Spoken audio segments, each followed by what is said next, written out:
Hello friends, welcome back to my channel to a new blog.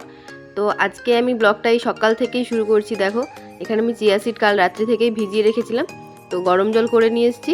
তো এই যে chia সিডটা গরম জলের মধ্যে করে এখন খেয়ে নিচ্ছি। তো এই চিয়া সিড ভেজানো জল দিয়ে আমার সকালটা আজকে শুরু হচ্ছে। তো তারপর পুরো ব্লগটা দেখতে থাকো। সারাদিন আজ অনেকগুলো কাজ করেছি, সেগুলোই তোমাদের সাথে শেয়ার করছি। তো জলটা খেয়ে নিয়েছি। জলটা খেয়ে নেওয়ার পর আমি এখানে কালকে ওই বিউলির ডাল ভিজিয়ে রেখেছিলাম, বিউলির ডাল বা বিড়ির ডাল যেটা বলো, তো ওটা বেটে নিয়েছি। আর তার মধ্যেই আমি এই যে কালো জিরে, জিরে, নুন সব দিয়ে নিয়ে চলে এসেছি। আর এদিকে একটা বড় থালা নিয়েছি, ওই থালার মধ্যে তেল মাখিয়ে নিয়ে এসেছি। ওটার মধ্যেই বড়িটা দেবো, কারণ আমি আজকে বড়ি দেবো। তারপর দেখো এখানে আমি বড়ি দিতে বসে গেছি, আর বাবির দুষ্টুমিটা শুধু দেখো, এদিক ওদিক করেই যাচ্ছে। এই জলের বোতল নিয়ে চলে আসছে, এটা করছে ওটা করছে, মানে এত বিরক্ত করায়। সারাদিন বাচ্চা নিয়ে কাজ করা না খুব ঝামেলার। তো আমি ভালোভাবে বড়িটাকে ফেটে নিয়েছি, তারপরে টুকটুক করে বড়ি দিয়ে দিচ্ছি। আসলে কি হয় জানো তো, যাদের বড়ি দেওয়া অভ্যেস না, তারা না দিলে হাতটা নিষ্পিস করে বলো। আর এদিকে বাবিকে দেখো বাই বাই বলছিল, বললে যে বাই বাই বলো, এই ক্যামেরা অন করলাম আর কিছু বলছে না। কি দিয়েছি, এটা কি দিয়েছি বলো, কি দিয়েছি বলো? বড়ি। বলো আমি খেতে খুব ভালোবাসি, অনেক ভালো। হ্যাঁ গুড। যে এতটা ব্যাটার রয়ে গেছে এক থালা বড়ি দেওয়ার পরেও, তো এটাকে আগে রোদে দিয়ে দেবো, না হলে এটা মানে বসে যাবে। তাও কত ফাঁকা ফাঁকা দিয়েছি দেখো, তাও জুড়ে জুড়ে গেছে। আর একটু ফাঁকা না দিলেও তো নয় না, সব জুড়ে গেলেও মুশকিল। তো এটা রোদ দিয়ে দিই, তারপর আরেকটা প্লেন নিয়ে এসে ওইটুকু ব্যাটারটা দিয়ে দেবো। আর আমার হাতটার অবস্থা দেখো খুব খারাপ। চলো তাহলে তাড়াতাড়ি রোদ দিয়ে দিই। আর আজকে না রোদটাও ঠিক মতো বেরোয়নি। আর দেখো আমি এখানে বড়িগুলোকে রোদ দিয়ে দিয়েছি, আর এখানে তো তেমন রোদ নেই, ওই বালিশের ওপর করেই বড়িগুলোকে রোদ দিয়েছি, মানে সামনে এটাতে যেটুকু রোদ আছে ওইটুকুতেই। আর কি বলো তো, এখন তো ডিসেম্বর মাস পড়েই গেছে, মানে এই সময় ডিসেম্বর জানুয়ারি এগুলো বড়ি দেওয়ার মোক্ষম টাইম। তো এগুলোতে বাড়িতে থাকলে তো দিতাম, তো বাড়ি এখন যেতে পারিনি, তাই এখানে তো দিতেই হবে, কারণ বাড়ি কবে যাব তার ঠিক নেই। তো এখন ওই জন্য বড়ি শেষ হয়ে গেছে, তাই অল্প করে দিয়ে দিলাম। আর দেখো তারপরই আমরা বাজার চলে গেছিলাম, বাজার থেকে অনেক কিছু নিয়ে এসেছি। এদিকে তো একটা বড় লিটল হার্টসের প্যাকেট নিয়ে এসেছি, তারপর এখানে নিয়ে এসেছি লেবু, প্রচুর ফল নিয়ে এসেছি আজকে। তারপর শুকনো লঙ্কাটা তো দেখালাম। আর এই যে মুসুরির ডাল নিয়ে এসেছিলাম, তো গাড়ি থেকে আর নিয়ে আসতে রাকেশের হাত থেকে পড়ে গিয়ে মুসুরির ডালের প্যাকেটটা পুরো ফেটে গেছে। তো তার ওই বাজার যাওয়ার সময়টা তোমাদের সাথে শেয়ার করা হয়নি আর। তারপর এখানে এই যে দেখো নাশপাতি নিয়েছি, তারপর আপেল নিয়েছি, বড় বড় বেগুন নিয়েছি, অনেক প্রচুর সবজি আজকে নেওয়া হয়েছে। আর আমি না একটা পিচ ফল নিয়ে এলাম, তো প্রথম খাবো। এখানে প্লামস এটা লেখা আছে নামটা, তো এটাকে তো আমরা তো পিচ ফল বলেই আমি জানি। তো ওটা ফার্স্ট টাইমই ট্রাই করবো, তাই একটাই নিয়ে এলাম। রাকেশ বললো ও খাবে না, তুমি খেলে তুমি মানে আমাকে বলছে তুমি খেলে তুমি নাও, আমি খাবো না। তো এখানে অ্যাভোকাডো নিয়েছি, তারপর দুটো আম নিয়েছি। আর এদিকে মানে ছোটো ছোটো 500 গ্রাম করে অফারে ছিল, 500 গ্রাম করে দুটো ইডলির প্যাকেট নিয়েছি। আর রাকেশ না একটা নোজ স্টিমার নিয়েছে, তো এই যে এই নোজ স্টিমারটা। আর বাবিকে এদিকে দেখো, ও এখানে প্যাকেট ছিঁড়ে খুলে বের করে দিয়েছে, ওর আর তর সরছে না। তো তারপর ওখানে বাজার থেকে আসার পরে একে দেখো, এ এখন ব্যায়াম শিখেছে। মানে ব্যায়াম শিখেছে বলতে, আমি যে সকালবেলায় এক্সারসাইজ করি, তো ওইগুলো দেখে দেখেই ওর অভ্যেস হয়েছে, মানে দেখে দেখে শিখেছে, যেটুকু নিজে নিজেই করে। আমি কখনো ওকে বলিনি যে বাবি তুমি এটা করো, ও নিজে নিজেই আমাকে দেখে আর আমাকে ফলো করে। দেখো মানে সত্যি মানে শিখেছে, অনেকটাই শিখেছে।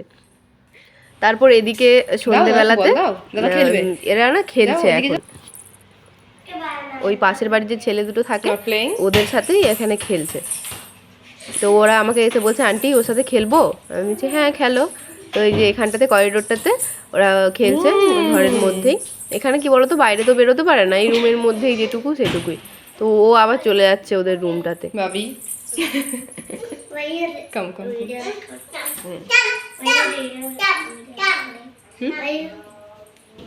What?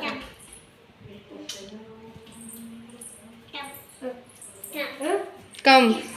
She said come. Play with her. Mama, lock it. Huh. He will play with that. Okay. We will play with this. Okay. আর কি বলতো, বাচ্চাগুলো তো একটু বড়, এর সাথে ওদের যখন মনে হয় তখন ওরা খেলে। এ সবসময় যায় ওদের সাথে খেলতে, কিন্তু মানে ওরা একটু বড় হওয়ার কারণে এর সাথে অতটা ইয়ে হয় না। তো যখন ওদের ইচ্ছে হলো তখন খেললো, না হলে ওরা টিভি ফোন এইসব নিয়েই ব্যস্ত থাকে। এখানের ছেলেরা তো বাচ্চারা সমস্ত মানে ওই সবসময় ফোন টিভি এইসবের ওপরেই থাকে। তো তারপর না ওরা ওদিকে খেলছিল আর আমি এদিকে এই আমলকিগুলো নিয়ে এসেছিলাম। আমলকিগুলো ছিল আর কি ফ্রিজে, তো আমলকিগুলো এখন কেটে নিচ্ছি। তো এখন আমলকিগুলো কেটে নেওয়ার পর আমি ওগুলোকে আগে ধুয়েই কাটছি, কারণ কাটার পরে ধুলে না ওগুলোতে বেশি জল জল রয়ে যায়। তো এখানে অনেকেই না বীজগুলো ফেলে দাও, আমাকে কিন্তু বীজ ফেলতে মানে একদমই ইচ্ছে করে না, কারণ ওই বীজগুলোও খেতে ভালো লাগে। তাই আমি ওগুলোতেও নুন মাখিয়ে তারপর রোদে দিয়ে রাখবো, তারপর শুকনো হলে খাবো। আর শীতকালে তো আমলকি একটু মুখে দিলেই ভালো লাগে। মানে এগুলোর এখন অনেকটাই দাম কম, কিন্তু এখানে এইটুকুরই নাম নিল মানে 12 টাকা মতো নিল, প্রায় তোমার 240 টাকা মতো। আর দেখো এখানে আজকে বাবি রাকেশকে বললাম যে তুমি আজকে বাবিকে খাইয়ে দাও তো, আর আমি যেই বলেছি কি বাবিও শুরু করে দিয়েছে পাপার কাছে খাবো, পাপার কাছে, মানে পাপা পাপা এমন বলছে যে ও বাবার কাছেই খাবে।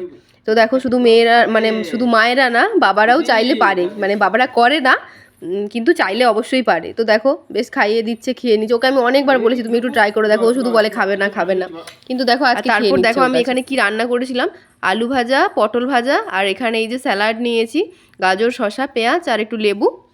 আর এদিকে দেখো দেশি, আমিও সেমই নিয়েছি, দুজনেই খেতে বসেছি। আর এদিকে দেখো দেশি মুরগির একদম লাল লাল কষা কষা করে ঝোল। এখানে রাকেশ বলেছিল যে একদিন না দেশি মুরগি নিয়ে আসবো, আমি বলছি হ্যাঁ ঠিক আছে নিয়ে আসবে। তারপর হঠাৎ করেই কালকে পেলাম, তাই নিয়ে চলে এলাম। আর এই দেশি মুরগিটা না ডিমও বেরিয়েছিল, ওই প্রথমেই দেখলে বাড়িতে গিয়ে পড়ে গেল। আর এই যে এদিকে আছে টক দই। তো তারপর আর বাবিকে দেখো সারাদিন দুষ্টুমি শেষ নেই। এদিকে আমার মাথায় আমি কাপড় টাপড় মিলে রেখেছি, সেখান থেকে একটা ভেজা কাপড় নিয়ে এসে মাথায় বউ সুন্দর লাগছে। ওয়াও, বউ সেজেছো? নিজে নিজে কে সাজছে, কে সাজিয়ে দিয়েছে তোমাকে? নিজে সেজেছো? বলো নিজে বলো। তো খাওয়া দাওয়া শেষ করার পর আমি এখানে এই যে কাপড়গুলো কাচতে দিয়েছিলাম মেশিনে, তো সেগুলো নিয়ে এসে রেখেছি মিলবো বলে। আর বাবিকে এদিকে দেখো, এদিকে সব ঘেঁটে ও হাঙ্গার নিয়ে চলে এসছে, ওখানে ও মিলবে। তো ওইসব করতে থাক। চলো তাহলে ব্লগটা এখানে শেষ করছি। ভালো থাকলে লাইক কমেন্ট